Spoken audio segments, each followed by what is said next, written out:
Magagandang bagay ang nangyayari kapag nilayuan mo ang pagiging negatibo. Maghanap ng isang bagay na ipagpapasalamat.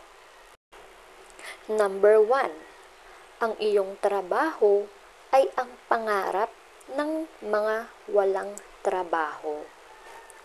Number 2. Ang iyong bahay ay ang pangarap ng mga walang tirahan. Number 3. Ang iyong ngiti ay ang pangarap ng mga nalulumbay. Number 4. Ang iyong kalusugan ay ang pangarap ng mga may sakit.